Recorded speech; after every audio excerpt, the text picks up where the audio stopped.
Airbnb, c'est le mastodonte de la location de logements entre particuliers. Pour te dire maintenant, au lieu de dire « Oh, t'as pris un hôtel ou une location », on dit « T'as pris un Airbnb ». C'est devenu aussi courant que de dire du scotch au lieu de dire du ruban adhésif. Tout ça pour te montrer la puissance de Airbnb. Quelques petits chiffres pour étayer ce point. Ils sont présents dans plus de 220 pays et régions à travers le monde. 10 milliards de dollars en 2023 pour un bénéfice net de 4,8 milliards de dollars en 2023. 450 millions de nuits réservées avec Airbnb dans le monde en 2023. 750 000 annonces en moyenne en 2023. 5 millions de clients en France en 2023. Alors oui, il y a énormément d'offres de location de logement, mais qui contrôle les biens qui sont mis à disposition par les propriétaires? Et surtout, comment savoir si tous ces propriétaires sont honnêtes? Je vais te spoiler directement, les dérives sont monnaie courante sur Airbnb et c'est pas moi qui le dis. Qui trônait là, Placé juste devant la cabine de douche. Mais ce n'est pas qu'un simple radio-réveil. Et une carte SD qui a enregistré chaque fois qu'elle se déshabillait dans la salle de bain. Ça c'est l'angle de la caméra. Dans un appartement réservé sur Airbnb. En voulant se connecter au réseau Wi-Fi, il découvre qu'une caméra est branchée et qu'elle filme et diffuse les images du logement en temps réel. La famille appelle Airbnb qui ne réagit pas et leur dit d'ailleurs qu'ils ne seront pas remboursés s'ils quittent le logement plus tôt que prévu. Aujourd'hui, je vais te proposer d'explorer deux dérives courantes et effrayantes vécues par des locataires. Et c'est de mon devoir de te tenir au courant de ces pratiques afin que toi aussi tu ne tombes pas dans le panneau si jamais tu loues un Airbnb. L'histoire que je vais te raconter, c'est celle d'Athéna, c'est une américaine de 29 ans qui vit dans l'état de la Louisiane. Au moment de cette histoire qui date d'il y a maintenant 2 ans, elle habite à Lafayette. C'est le nom de la ville parce que oui, petit point histoire géo, si jamais la Louisiane a appartenu à la France. Et du coup, a un gros lien avec notre culture. Et pour vous dire, la ville la plus peuplée de cet état et sûrement la plus connue s'appelle la Nouvelle-Orléans. Et ça tombe bien, toute notre histoire va se dérouler là-bas. Mais avant ça, mettons un petit peu de contexte. Athéna est en couple avec un homme que l'on va nommer Steven.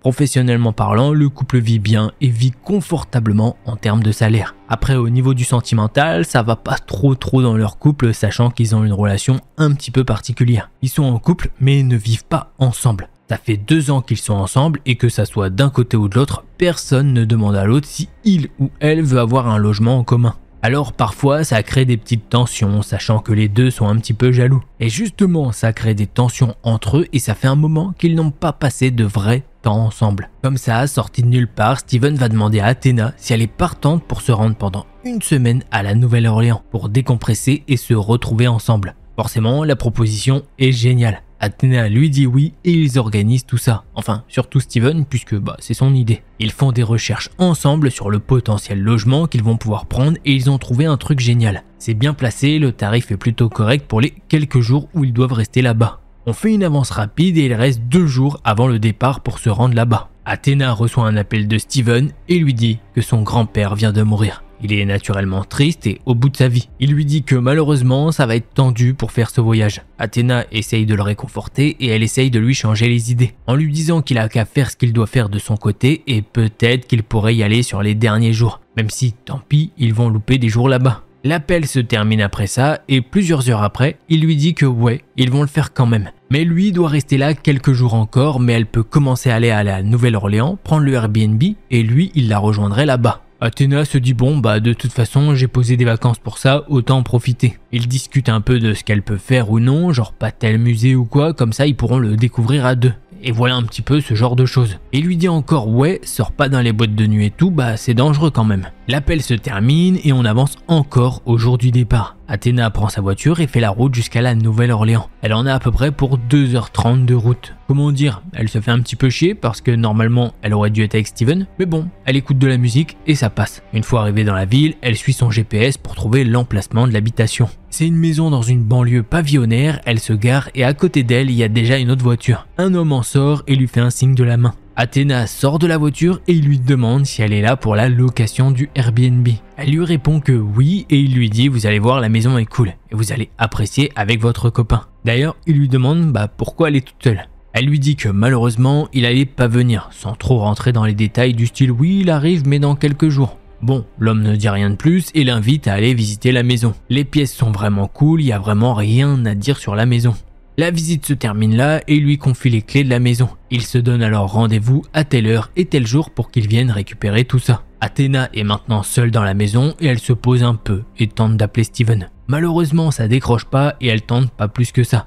Parce qu'il est sûrement avec sa famille en train de se recueillir ou préparer l'enterrement qui approche. Athéna prend alors sa voiture et elle se rend en centre-ville. Première chose qu'elle fait, c'est aller au City Park. Bon bah comme son nom l'indique, c'est un parc et c'est plutôt stylé. Alors elle se balade là-bas et je pense qu'à l'écran je t'ai mis plusieurs images du lieu pour te montrer à quoi ça ressemble. Voilà, le tour fini et Athéna en profite pour se rendre maintenant en ville pour acheter des fruits et légumes et se faire à manger. Non, c'est faux, elle mange son meilleur fast-food. Elle a faim, elle a la flemme de faire à manger, surtout que c'est son premier jour dans un nouveau logement. Voilà. Bref, elle a mangé sur place et maintenant elle décide de retourner dans la maison pour tenter d'appeler Steven à nouveau. Et justement, bingo, elle arrive à l'avoir au bout du fil. Comment dire que c'est pas la joie pour lui et forcément, elle va pas lui dire « Oh, moi, tout va bien, je vis ma best life. » Bon, l'appel se termine et Athéna prend son ordinateur portable et chill un peu sur une grosse plateforme qui propose des films. Oui, le gros truc avec un N, on connaît maintenant. Elle regarde 3-4 épisodes d'une série et enfin, elle va dans la salle de bain pour prendre un petit bain. Elle chill tranquillement dans le bain et après un moment, elle sort de la baignoire. Elle fait ce qu'elle a à faire, brossage de dents et tout, petite crème, enfin voilà. Bon, elle regarde encore 2-3 épisodes et elle se dit qu'elle va aller dormir. C'est ce qu'elle fait et à un moment, elle peut entendre des énormes bruits. Elle se dit mais c'est quoi ce délire? Et là, elle voit que son téléphone sonne et c'est Steven au téléphone. Elle décroche et il lui crie d'ouvrir la porte maintenant. Elle lui dit « Comment ça, ouvre la porte ?» Et il lui dit « Je suis dehors et c'est moi qui tape. » Athéna, elle est choquée mais en même temps elle est heureuse qu'il lui fasse une surprise comme ça. Elle ouvre directement la porte et là elle voit Steven en colère comme pas possible. Elle se dit « Ok, il a quoi lui ? Dis-moi où est-ce qu'il est l'autre tard. Dis-moi où il est. » Athéna, elle lui dit « Mais calme-toi Steven, je comprends rien. Explique-moi qu'est-ce qui se passe. » Et Steven, il commence à fouiller partout. Il fait toutes les pièces possibles. Il lui fait « Ah, je comprends mieux. » Il est parti. Athéna, elle cherche pas à comprendre tellement Steven, il agit comme un fou. Elle lui met une claque dans la gueule et lui dit « Oh, c'est bon, tu te calmes et tu me dis qu'est-ce qui se passe. » Le choc fonctionne et Steven bug un petit peu. Il prend son téléphone et il montre une photo à Athéna. Sur le coup, elle se dit « Mais qu'est-ce que c'est que ce délire ?» La photo, c'est simple, c'est une photo d'elle, littéralement à poil. Mais ça se voit que c'est pas elle qui prend la photo, vu qu'elle a pas de téléphone dans les mains. Et voilà. Elle va pas nous raconter toute sa vie, mais elle a jamais fait de photo à poil dans une salle de bain. Elle assume, elle a déjà fait des trucs dans une chambre, mais au grand jamais dans une salle de bain. Du coup, elle prend le téléphone dans les mains, et en regardant de plus près, elle bug littéralement. Et elle dit à haute voix, mais attends. Et là, Athéna se rend dans la salle de bain. Et c'est bien la déco de la salle de bain dans la photo. Et Steven, en voyant son visage, lui dit, ah maintenant tu comprends ton erreur, Il est où le mec? Athéna lui dit avec une expression choquée, confuse et en même temps en colère. Non mais tu comprends pas, je suis seul depuis le début et regarde d'où est prise la photo. Steven reprend le téléphone et il regarde et effectivement il check tout. Et c'est vrai que c'est impossible qu'un mec puisse se mettre devant pour prendre en photo. Y a pas assez de recul possible. La seule chose qui se trouve devant eux, c'est un miroir. Du coup ils comprennent pas du tout, mais c'est la seule solution possible. Alors Steven se rapproche du miroir et il tente de regarder à travers le miroir, mais rien. Par contre, après avoir fait ça, ils peuvent entendre du bruit. Ils sont en mode mais what, d'où ça vient ce bruit? Et là, Athéna se met à toquer contre le miroir. Et ça sonne creux de fou. Pas comme le son que ça devrait produire. Et ça, autant vous dire que c'est pas normal. Là, c'est simple, Steven dit à Athéna, viens, on doit chercher un truc pour péter le miroir. Et en cherchant, ils vont trouver justement un marteau dans une sorte de KGB. Steven demande à Athéna de rester en retrait et il pète le miroir. À peine ça pète qu'Athéna glisse la tête pour regarder. Et là, à la place d'un mur classique, il y a un énorme trou. Alors là, Steven se met à péter le reste du miroir. Et là, ils peuvent découvrir avec horreur qu'il y a une chaise posée de l'autre côté du miroir. Ils s'avancent du mieux qu'ils peuvent en se mettant un petit peu sur l'évier et ils regardent un petit peu partout avec le flash du téléphone. Et ils peuvent voir une chaise avec un pack de bière entamé sur la droite et sur la gauche des mouchoirs usagés par terre. Après cette découverte de fou, Steven il s'excuse auprès d'Athéna et lui explique toute la situation. Il a reçu un email avec une photo en pièce jointe et cette photo, c'est celle d'Athéna devant ce miroir à poil. Steven étant jaloux et parano sur les bords, il a cru qu'Athéna le trompait. Et en plus de ça, il y a la mort de son grand-père, donc émotionnellement parlant, il part en cacahuète, il va pas bien. Il a pris sa voiture et hop, il est arrivé à destination. Et du coup, après, on sait le reste avec la POV d'Athéna. Sauf que c'est bien gentil tout ça, mais ça dit pas c'est quoi ce délire. C'est digne d'un film d'horreur. C'est simple, le couple prend la voiture d'Athéna et regarde sur internet pour trouver le poste de police le plus proche. Sauf qu'ils en discutent et se disent que personne ne va jamais les croire. Du coup, ils sortent de la voiture et Athéna se met à filmer leur rentrée dans la maison jusqu'à la salle de bain et ce trou dans le mur. Une fois que c'est fait, il retourne dans la voiture et se dirige alors vers le poste de police. Une fois à l'intérieur du commissariat, c'est assez calme. Bon, c'est normal vu que c'est la nuit, quand même. Il y a 2 enquêteurs qui s'occupent de leur cas et direct, ils prennent en compte leurs demandes, ce qui les choque un petit peu. Mais justement, l'un des enquêteurs leur dit que l'un de ses collègues s'est occupé d'une affaire similaire il y a de cela plusieurs mois. La déposition est prise de A à Z avec carrément une copie de la vidéo faite par Athéna. Les policiers prennent la plainte très au sérieux et justement pendant qu'Athéna et Steven sont là, une patrouille a été envoyée à l'adresse. La patrouille a alors confirmé tout ça, ils ont fait une vérification au cas où et surtout enquêté un petit peu plus. Athéna et Steven ont expliqué également leur situation, comme quoi ils sont uniquement là pour des vacances, mais au vu des événements, ça semble cuit. Le truc c'est que Steven, normalement le lendemain, il a l'enterrement de son grand-père de prévu. Et les heures, il s'écoule et il s'écoule. C'est simple, Athéna et Steven décident que les vacances c'est ciao. Ils prennent la voiture direction la ville de Lafayette. Ils sont éclatés au sol, de par la fatigue et fatigués émotionnellement parlant. Voilà, après leur vie reprend normalement. Steven a reçu un appel d'un des officiers lui disant qu'après enquête, l'affaire n'a rien donné. Voilà, c'est fini pour l'histoire. Même si personnellement, je trouve ça bizarre. Parce que la maison, elle appartient bien à quelqu'un. Les mouchoirs, j'ai peur qu'ils aient servi à quelque chose pendant qu'Athéna était devant le miroir. Du coup, tu peux peut-être prendre l'ADN et trouver quelque chose dans une base de données. Mais peut-être que c'est trop cher et qu'ils n'ont pas envie d'aller trop loin sur cette enquête. Par contre, ce qu'on peut tirer de cette histoire, c'est que cette fois, le miroir était un miroir sans teint. Et tu verras que les gens sont malsains quand il s'agit de faire du mal à autrui. Par contre, là, j'ai une petite tech pour vous. Si jamais vous allez dans un logement qui n'est pas le vôtre, vous allez vite vérifier. Vous pouvez toujours poser votre doigt sur le miroir et s'il y a un espace, pas de doute, c'est un miroir. Maintenant, s'il n'y a pas d'espace, ça peut indiquer que c'est peut-être un miroir sans teint. Ça marche pas à 100% non plus, mais ça peut donner quand même quelques indications. On va maintenant passer à la deuxième histoire qui, comme la première, va parler d'un Airbnb. Mais juste avant de commencer ce thread, j'aimerais t'inviter à t'abonner si tu ne l'es pas, et puis un petit pouce bleu pour le soutien, ça aide énormément. Alors, l'histoire que je vais vous raconter, c'est celle de Marie. Et si vous n'êtes pas au courant, Joyka, un gros youtubeur à plusieurs millions d'abonnés, a sorti une vidéo où son équipe cache 100 caméras dans une grande maison. T'en as qui sont assez faciles à discerner, mais parfois c'est vraiment très tricky. Du style une caméra dans un gel lavant pour les mains. Enfin bref, je te laisse aller voir ça si ça t'intéresse. Mais du coup, oui, cette histoire comme celle que je viens de raconter va parler de caméras cachées dans un Airbnb.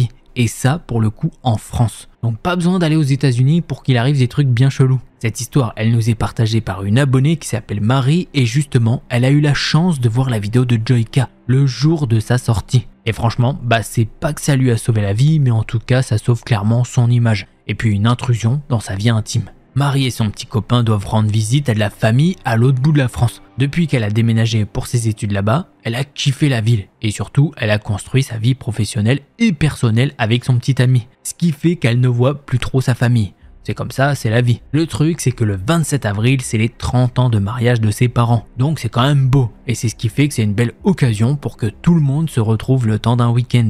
C'était organisé depuis quelques temps, date posée et tout. Et notre chère Marie et son copain Timothée ont décidé de louer un Airbnb dans une grande ville de France. Elle nous dit pas laquelle, mais c'est pas Paris. C'est la seule chose qu'elle peut nous dire. Le Airbnb a été loué normalement du vendredi soir 26, le 27 et le 28. Ils doivent repartir assez tôt quand même, histoire de revenir chez eux. Voilà, tout est posé, on avance au vendredi 26 avril. Et le couple prépare les derniers préparatifs dans la voiture. Tout est nickel, carte bleue, cadeau pour le papa, la maman, la sœur, bref, nickel, ils ont tout. Temps de trajet prévu normalement 7 heures environ, donc une bonne trotte quand même. La journée a été posée par Marie et Timothée, voilà, le trajet se passe bien même si c'est long et épuisant.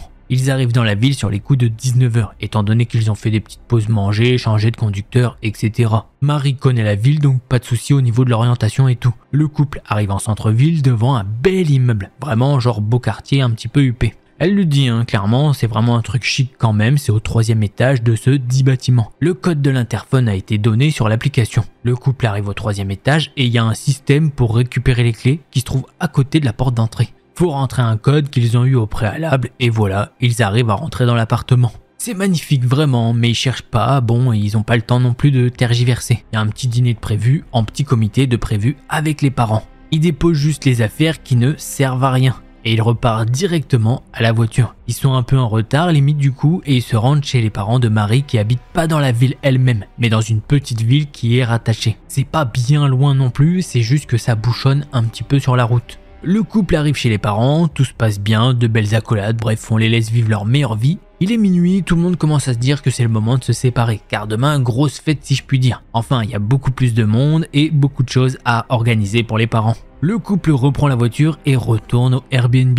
Ils ouvrent l'appartement et se posent sur le canapé en mode épuisé de la journée. Genre là, c'est lessivé comme pas possible. Timothée, il est assis normal et Marie allongée avec sa tête sur lui. Et Timothée commence à dire qu'ils vont aller se doucher avant de dormir. Marie lui dit en rigolant, ouais, faut faire gaffe qu'il n'y ait pas de caméra. En disant ça, elle rigole bien. Elle est fatiguée de fou, donc forcément quand t'es fatigué, des fois tu rigoles pour un rien. Ce qui fait que Timothée lui dit, ok, je comprends pas trop le délire. Et là, Marie prend son téléphone et ensemble, ils regardent un petit bout de la vidéo de Joyka du coup. En gros, Timothée lui dit, ah ouais, c'est chaud en vrai, mais bon là, devrait rien avoir. T'as vu l'appartement et tout, il est quand même propre. Marie lui dit, on peut regarder quand même, ça coûte rien. Ils commencent tous les deux à regarder les pièces un petit peu banales, cuisine, salon, couloir, toilette, ça donne rien. Arrivés dans la chambre, ils font des petites vérifications. Et là, pour vous dire, il y a le lit classique. Et surtout, il y a un canapé qui se trouve sur la droite, un peu au loin, avec des coussins et surtout un nounours. Et ce nounours, oui, il peut paraître mignon, oui, mais il est surtout équipé d'une pute de caméra dans l'œil. C'est Marie qui l'a découvert et elle le dit à Timothée, qui commençait à fouiller la salle de bain de la chambre justement. Et il a foncé direct pour aller la voir. Il a sauté par-dessus le lit et il est arrivé à côté d'elle. Et effectivement, elle est pas parano. Parce que sur le coup, elle se dit qu'elle est parano. Mais non, il y a bien une caméra dans ce nounours. Là, ils se mettent à fouiller encore la chambre et devinez quoi ? Le réveil qui est posé sur la table de chevet de l'autre côté, il fonctionne très bien. Il est branché sur secteur, donne la bonne heure, mais surtout, il est lui aussi équipé d'une caméra de sécurité. Pour ce qui est de la chambre, c'est tout ce que Marie et Timothée ont pu trouver, même s'ils ne savent pas s'il y en avait d'autres. Après ça, ils se mettent à regarder dans la salle de bain, même si bien évidemment, il est hors de question que l'un des deux ne prenne sa douche ou un bain ici. Et ils ont clairement bien fait, puisque c'est simple, au-dessus de la baignoire, enfin, sur le mur où normalement on va dire que tu mets ta tête, pas là où il y a les robinets ils sont là tu mets ta tête pour t'allonger, et dans ce mur il y a une ventilation au-dessus, et dans cette ventilation, il y a une caméra espion, qui est vraiment, mais vraiment impossible à voir. Si tu fais pas comme Timothée en montant sur le rebord et filmer avec le téléphone et regarder les images ensuite, c'est clairement impossible de la voir. De là, ça en est trop pour le couple qui décide de partir de là. Ils remballent toutes leurs affaires et vont direction la voiture. Marie appelle sa mère qui met un petit temps à décrocher parce que vu toutes les recherches qu'ils ont fait, ils n'ont pas vu l'heure passer et il est plus ou moins 2h, 2h30 du matin. Elle lui dit ce qu'ils ont découvert et Marie demande s'ils peuvent dormir chez eux pour le séjour. Sa mère accepte direct. Le couple fait le trajet et ils sont sous le choc de voir que oui, c'est possible. On peut être filmé dans un logement loué via Airbnb, ça n'arrive pas qu'aux autres. Après ça, la nuit a été très difficile. Heureusement que le lendemain, tout le monde était joyeux et tout, ça aide pour oublier un petit peu. Et surtout, Timothée et Marie se réconfortent d'une chose, c'est qu'ils n'ont rien fait devant les caméras. Les seules images que cette personne aura d'eux, c'est eux en train de fouiller les pièces. Mais oui, elle nous le dit, ils se seraient douchés là-bas et peut-être même qu'ils auraient fait l'amour. Donc ouais, il y aurait un total inconnu qui aurait des vidéos d'eux en train de s'accoupler. Ce qui fait que peut-être ces vidéos auraient fuité sur internet aujourd'hui même. Alors oui, faites attention à vous quand vous séjournez autre part que chez vous. Marie a voulu contacter Airbnb pour prévenir que ce gars filmait des gens à leur insu, mais elle s'est prise une réponse automatique sans suite après multiples relances. Et en plus de ça, l'annonce a été supprimée et impossible pour elle de retourner sur le profil de cette personne. Maintenant, je peux pas vous raconter tout ça sans vous donner les moyens de lutter contre ça. Dans un premier temps, essaye d'être plus vigilant quand tu es dans un logement qui n'est pas le tien. Surtout sur les appareils branchés sur le secteur, comme on le voit ici, le réveil, parce que du coup, ça veut dire batterie illimitée. Alors que le nounours qui est juste avec une petite batterie et peut-être un power bank, ça va pas filmer pendant des jours non plus. Comme autre solution, tu peux prendre ton téléphone, télécharger une appli qui te montrera plus ou moins combien de signaux sont envoyés à la Wi-Fi. ce qui peut plus ou moins te donner un indice si oui ou non il y a des caméras connectées à la Wi-Fi. Mais attention, toutes les caméras ne sont pas connectées au Wi-Fi. Parfois, elles enregistrent juste sur carte SD et basta. Vous avez des espèces d'objets qui vont émettre de la lumière rouge qui va se refléter dans la lentille des caméras, comme vous pouvez le voir sur la vidéo de Simon Puech. Excellente vidéo que je vous conseille d'aller voir également. Le mieux c'est quand même d'en avoir un qui détecte également les fréquences, ce qui fait que dès que tu vas l'approcher d'un appareil qui est connecté au Wi-Fi, il va émettre un signal sonore. Voilà pour ces deux histoires qui parlent de Airbnb. On va remercier notre abonné qui s'appelle Marie dans le thread mais qui ne s'appelle pas Marie en vrai. Clairement, j'ai changé son nom. Pareil, Timothée ne s'appelle pas Timothée. Justement, grâce à notre abonné, je suis allé voir la vidéo de Joyka. C'est celle-ci, je vous la mets là. Voilà, je vous mettrai la vidéo en description aussi. Et le sujet m'a intéressé. Du coup, je suis aussi allé voir une vidéo de Simon Puech que je ne connaissais pas et du coup, maintenant je connais et j'aime bien. Je vous mets aussi sa miniature là et sa vidéo en description. Le sujet était vraiment très intéressant et franchement, moi j'espère que vous avez kiffé ces threads d'horreur. On va passer au prochain qui est tout autre.